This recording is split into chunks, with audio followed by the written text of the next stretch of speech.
What? What do I do to everybody? I don't have a raise. Are we videotaping? Yeah. Oh, hi. Hey, everybody. Hey. That was professional. Okay. So, Rod and I are going to talk about what we've learned so far. Being Lots. in a tiny home off-grid in Northern Ontario.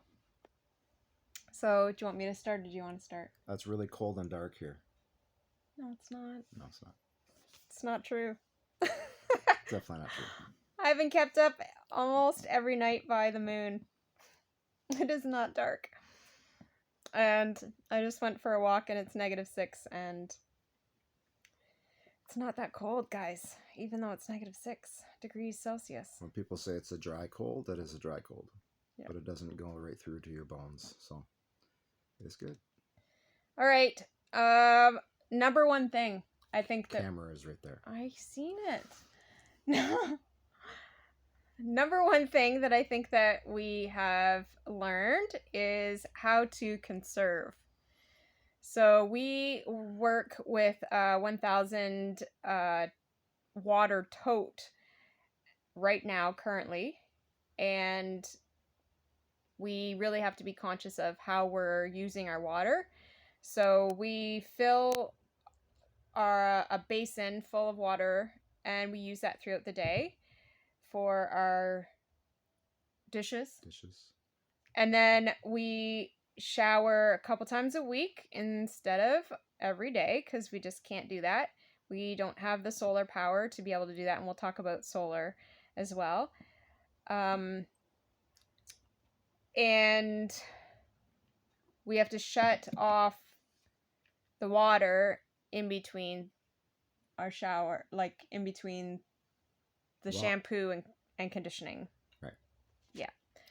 So every time someone normally just lets the shower run and everything else, we shut it off because we don't have the capacity to have one shower that long or 2 showers for sure. So. The other thing is solar. So conserving our solar power. We currently have 3 120 watt panels. 120 amp panels. Amp panels. Sorry, I'm not all up on that lingo yet. And 2 batteries. And what size of batteries? I believe they're supposed to be anywhere from between 100 and 150 amps. So I think we have, in total, we may have at the most 400 amps running. So we can get into that a little bit in another video about any of that. If you guys have questions, let us know. There's a lot to it. There's a lot to know about it. And you don't realize it until you start having sunny days and cloudy days, the difference. You still get sun, but it doesn't give you near as much. So if you don't get your capacity up to a certain point, then you're running out by 4 or 5 o'clock in the afternoon, and you're running with headlamps on, which is a great look. And it's just a little bit frustrating when you have a solar system, but it doesn't last the whole day, and we still don't have our fridge running all the time either. So we're still working on that, but that'll be another video. Yeah. So conserving on our solar, we do not use any lights throughout the day, and currently we're actually not using any power at all. Nothing. No. Maybe my phone charging. That's it. Yeah. I talked about the water already.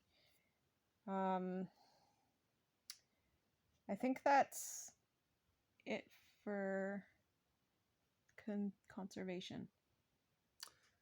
Yeah, conservation, that's about it. It leads us into an issue that we had a few days ago with the drains.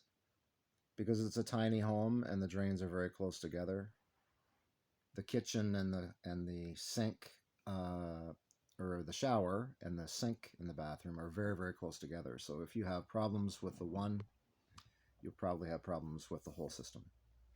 So important thing we're finding out is it's always a good idea to use natural ways to unclog a drain. There's multiple different things that we can actually go into a little bit more in detail on another video as well. Um, some require vinegar and baking soda and lemon or a mixture of that. And then putting hot water down the drain and then plugging both drains and leaving it for an hour. And then you come back, you unplug the drains, you put boiling hot water again, and it's very seldom you're going to have still an issue. No snakes, which could damage a small system, and no chemicals, which is just a bad idea. If you have animals or just for yourself, it's just a bad idea. There's too many natural ways that you can. Sometimes people just do it for convenience. They'll pay the money and just pour it down the drain, and then they don't know why their animals are getting sick or possibly they're reacting allergic reaction. So, not even worth it. You can get all this stuff at the store. Very easy to do. We can talk about that after. So we did have a problem with that. The previous owners had dogs and things like that. So the collection of hair is a big thing, Yeah, especially animal hair. and just grit and grime that goes down the sink.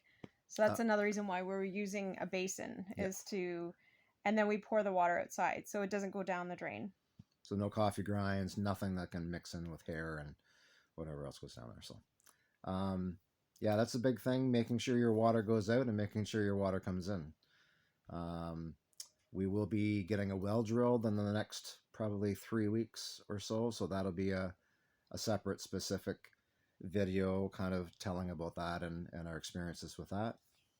I have a utility shed where we have our water tank, and that's where all my solar system things is. So the last thing I wanted to talk about was propane. Everybody knows how expensive propane is now, especially lately, 300% or more up on all the prices. When you do that propane tank exchange, it's a great thing. I remember years ago when I used to pump things at co-op, and then I had to refill tanks and old tanks. I'm getting the move along, so it wasn't a very easy system, and now it's an easy system just to replace them. But no one realizes how much that is in total. So we need the tank for a buddy to keep our utility shed warm inside, so nothing freezes. And that includes the water on demand, and we also have another tank for our water on demand. So that's 2 tanks right there. Another tank in the kitchen for our stovetop. What's happening is we got a lot of tanks, a lot of propane tanks. So what we want to try to do is get the solar to take care of some of this stuff and not be running on propane. Right now, bigger tanks with propane is probably what we're going to be doing until we can get a kind of a handle on the solar. Solar means adding batteries and panels, and that's going to take a few weeks. But also insulating the utility shed. Also insulating the utility shed. Utility shed, never had a chance to insulate it, so we need to get some pink batten in there, vapor barrier, get serious about getting that warm in there, and then that will hopefully eliminate one of the tanks, or at least we'll just be running on the pilot light, and we'll be able to keep it warm that way. We'll go through that when I get into the work in the utility shed that we're going to be doing, and it leads back into the solar and everything else. And I mean, the solar actually is the nucleus of this. If you don't have power and you don't have water demand and that, it definitely gets to be way off grid. Off grid doesn't mean that you have to do without anything and you have to be away from everybody. It just means that you're trying to be as self-sufficient as you can, as comfortable as you can. And there's tons of ways to be comfortable, very easy solutions that will make you just as comfortable as somebody with electricity. And we are considering we're doing research on wind energy as well to see if we can link them together. But we have to do a lot more research on that. So we're not going to get into that. No. Just we have to do a lot more research on that. So what else have we learned? What else have we learned this week? We have learned that because we're so close together and we're doing things in unison and back and forth, if communication was never more important any other time, it is when you're close together in close proximity. We're working as a team. Everything that we do, the other person helps out, and we just have to have communication on what our intents are, what our plans are. We have lists everywhere, which I love it. I love lists. But the lists, what they do is they let each other know. If you haven't had a verbal conversation, it lets them know what they're thinking. So if you see their list for Tuesday and their list is to do something with that, maybe coordinate your list with theirs. We get things done a lot quicker together than we do on our own. So once we start to work as a team and we actually use that and verbalize, things are much easier here. So some of the things that Rod touched on that I'm just going to kind of add a little bit. So having backups. So when it, and I realize, I know I'm really sorry, but I say so a lot and I don't seem to be able to change that. So So there you go. um so uh that's why we're looking at wind power is a backup to our solar. So when you don't have sun, you're not going to get the buildup of your power. You need to be able to have some sort of source to be able to back up. So we're always looking at, okay, so if we don't have solar, then how can we back that up? Same thing with if we don't have solar to keep the energy going for whatever, we have to have propane. Like there's just that constant thought behind, okay, if this isn't working, then we need this. So that's something that we're well, as everyone remembers, the two ice storms that we had in Ontario there, we all were, some of us had generators, some of us didn't, but no one ever thinks about what happens when the hydro goes out. And then the hydro goes out, and you're yelling and screaming because I can't believe the hydro goes out, all the money I pay and everything else. Instead, you should just be backing up your system. You should be having a plan B and a plan C. right. What's wrong with that? And so we do have a generator. We actually have two generators. Yeah, baby. But the adapter that we need for this other generator. So the generator that was here for the previous owner conked out just as she was moving. So she was absolutely amazing to provide us with another generator. Yes, they were. But the adapter that is currently hooked to the system doesn't fit the generator that we have. So we've been looking all over up here and couldn't find one. So Rod has one on order, so we're waiting for that. Thankfully, so the first couple days we did run out of power because we just weren't really aware of how much we had and how much we used. But I would say 3 days we maybe ran out, and since then we haven't ran out of power at all. No. We always have a bit of a reserve. So thankfully we cook with propane right now. We have a propane cooktop, and then we do have the wood stove. I haven't used the wood stove to cook yet, but it is a backup. So talking about backups, we heat with wood, and that's been amazing. Actually, in this tiny little home, we usually have the windows open. Right now it's 24 degrees in here, and I don't think I've seen it any lower than 18, 16 maybe. It went out. The wood or the fire went out one day. So just to comfort everybody that thinks that because we're off grid, that we're still living in our bus with no heat and the windows open and everything else. That is not true. Sounds like fun, but that's not true. We always have our wood heat, so we'll never be cold. It's just everything else. When you have your own property and your own things, you want to make sure that everything keeps going. If we had two children, like friends of ours do, that are doing something similar, every single second is about your kids and are they comfortable and are they we setting out a good example and everything else. Just because it's two people does not mean that you go back on that. You need to have backups. You need to be comfortable. But we are off grid as far as we're pretty much self-sustained. We're going to get our own water. Hydro we do not want, and this is what we're doing. So we do have, like Rod mentioned, we do have some pipes, but it's more so a drain. So it's called a French drain, and it's just for our gray water. We do not have sewage. We use a composting toilet. So there's another way that we are conserving. We had a composting toilet in Julie, our schoolie, and we actually had no problems with using that. The only thing is staying on top of when it's getting full and making sure you empty it. I do recommend any kind. If you're considering composting toilet, make sure it's the kind that separates the urine and the feces. That makes a huge, huge, huge Mhm. difference in the odor. Other than that, that's if you have any other questions about that, that's some personal stuff we're getting into there, but Yeah, we that's would some. love to share. But yeah, we haven't had any problems with that. Just make sure you empty it when it needs to be emptied. That's the key. That is the key.